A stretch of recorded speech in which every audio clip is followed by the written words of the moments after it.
We work on bringing creative confidence to teachers in particular and also school leaders, introducing them to the design thinking process in order to build their creative confidence.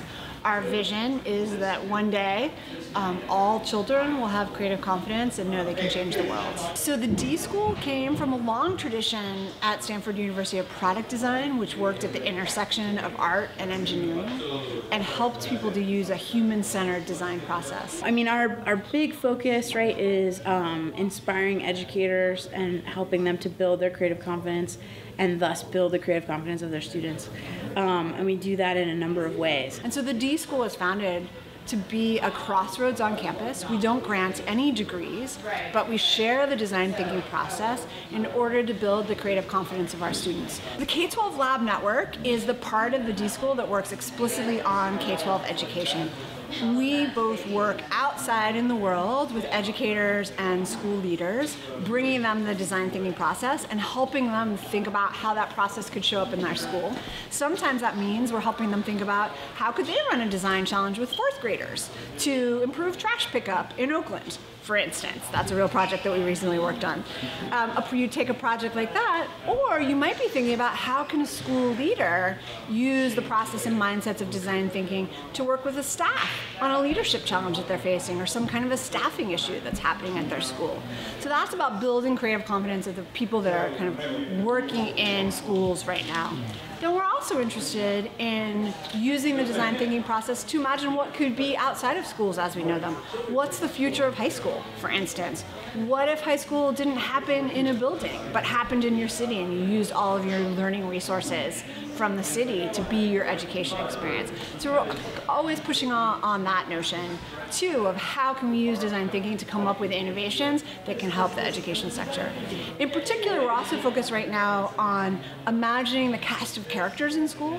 Are there new kinds of roles that could be in school? Are there people that aren't traditionally drawn into education that could start to work in education?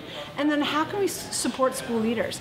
How can we help leaders see themselves as designers, right? That are able to take up a challenge and be really creative about how to solve it, or look at their school and see new opportunities that they haven't already thought about.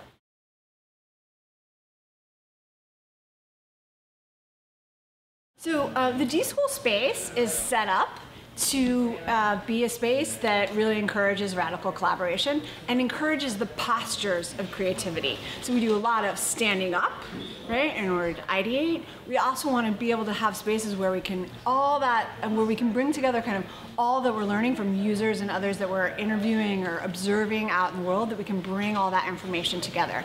So we have a very flexible space, both for teaching and for students to work. And we realized that we needed to create a space that was different than other spaces on campus, where things are much more mobile, so you can create the space you need for the way that you need to work at a certain time.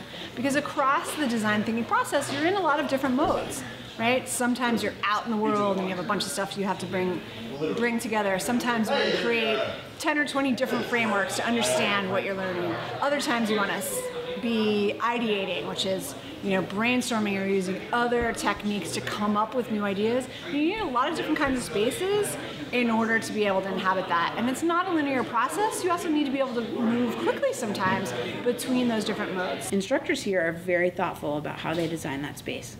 And then you also get students involved in moving furniture and also kind of caring for their space and helping them take ownership over that. Another couple of things. One is that we have a lot of vertical whiteboard space, which when and if I leave, I don't know what I'll do without it anymore, because it's such a important tool for making your ideas visual, so the rest of your team can see what you're thinking, and for capturing and for manipulating things and allowing ideas to evolve over time. And that vertical space allows for teams to be really active too, which helps keep the energy up when you're doing hard work. Ideating can be hard intellectual work. Everything in the D.school is on wheels, totally configurable. That's so that teams can work according to where they are in the process. Also, our teaching teams are always interdisciplinary. On the one hand, because we want everyone to see the potential of those different minds clashing, not because they're all agree, but because the methods that they're coming from help them clash, and that's what can spark new ideas. So teaching teams are also invited to create spaces that work for learning. This isn't a building on campus that privileges the brilliant professors. There's some brilliant professors here for sure, but it's not about their space or their offices. It's about a space for students to be able to work together, to work the process and build their creative confidence. Even though we're in the heart of Silicon Valley and really interested in innovation, both technology-based innovation and other innovation, there's a real de-emphasizing of technology. So, student teams, like, the space is designed for them where they work to not allow them to all be on their laptops and be heads down in their computers, because we want them having human interactions and collaborating, and we want them to be making their ideas visual in a way that is going to inspire more ideas. And if you have 4 laptops open, there's just not the same focus on the team dynamic. So, and that goes with prototyping too, really, the idea that prototyping does not have to be coming from a CNC machine or even a 3D printer or whatever. It can start with an X-Acto knife and some cardboard or a pad of Post-its. And that is really liberating for people to get to test ideas and get feedback before they're too invested in something that took a week to manufacture.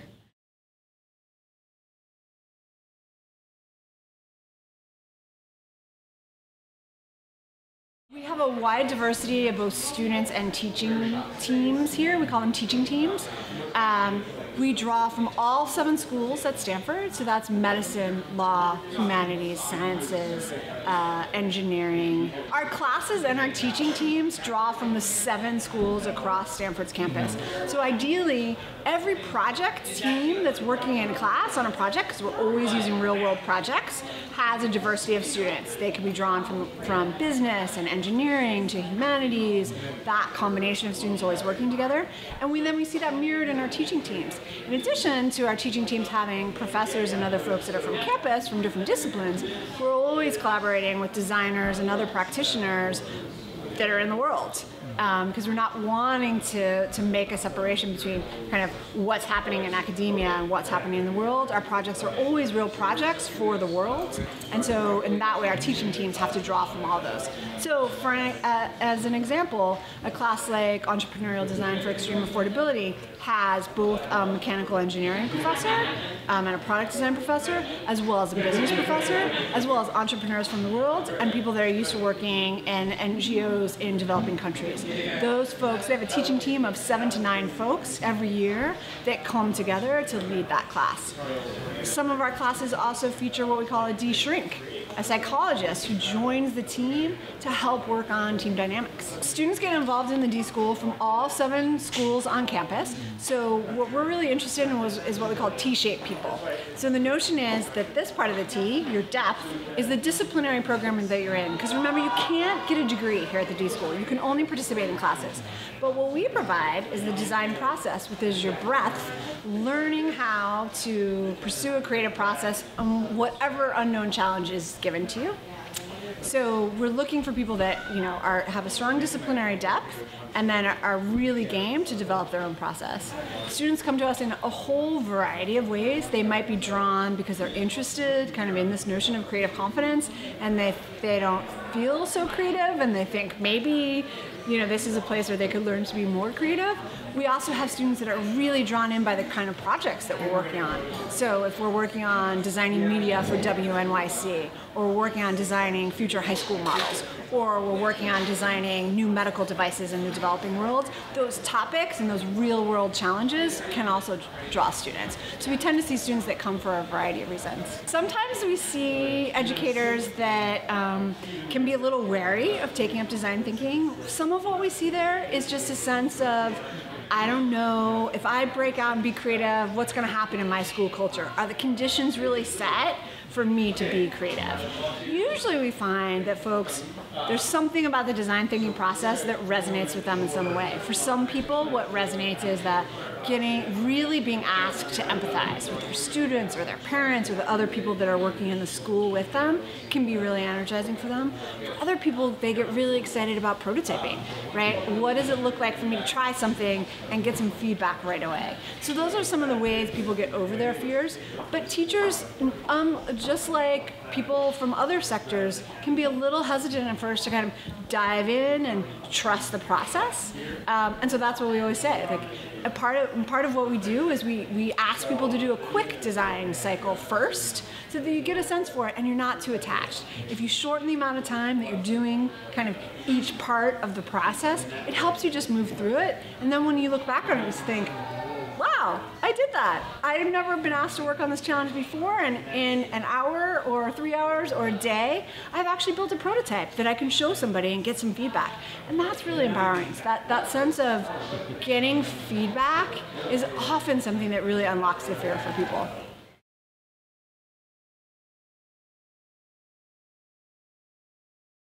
So there's some guiding principles that underline the work of the D.school. One is to use a process in order to build your confidence. So what we're interested in is helping build self-efficacy for people so that they have a process that they can rely on when they're faced with an unknown challenge. Some of the things that help that are recognizing that we're not just working a process, but in fact we're tapping into deep mindsets. And those are the most important mindsets that we work with here are being human-centered, having a bias towards action. That means, well, let's try it. We don't know. How about not debating it, but trying something? We have 3 ideas. We don't know which one to pick. Let's try 3. So bias to action really is a big piece of what we're working on here. Some of the things that really underline our way of working here at the D.school is a bias towards action, radical collaboration, and a belief that anyone can be creative. They just need to be introduced to a process in order to do it. So that's that notion of building your creative confidence. One of the reasons we focus on radical collaboration is, in fact, that's an easy way to see your creativity. When you start to work with people that come from a bunch of different disciplines or different backgrounds, they think differently than you do. And so you start to see, oh wow, they think like that and I think like that, and what if we put our ideas together? And you get energy from that, and it moves you forward. And if you couple that, then that radical collaboration that's great for idea generation with a bias towards action that says, let's try it, it gets to be really powerful. The other thing that undergirds the D.school is the notion that we're about innovators, not just innovations. Innovators, right, that's again is our heart for people. We care about everyone seeing themselves as potentially creative and then acting on that to see what they can accomplish. And so that notion is, it's not about the end product, it's about investing in the process and working the process. And working the process multiple times actually gets you to a place where you really, I lost my train of thought there, sorry. No worries. I don't know how you want to rephrase it or whatever. But yeah, you reach a place where you, I guess, feel more prepared, or is it a... But what was right before that? Talking about... I guess it was on innovators, Yeah. not innovations. So this notion of innovators, not innovations. Take 3.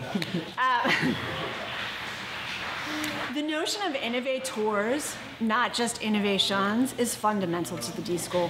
We care deeply about people knowing themselves as creative. That's why we call it creative confidence. It's that sense that you have a process you can use to investigate the world, to come up with the right thing, right problem to actually work on, the opportunity to explore, and that from that place, you can develop ideas, create prototypes, and get feedback again. Innovators are the people that can embody that process. Innovations, often awesome byproducts, but what we care about is that sense of owning the process yourself. Cool, let's cut it here.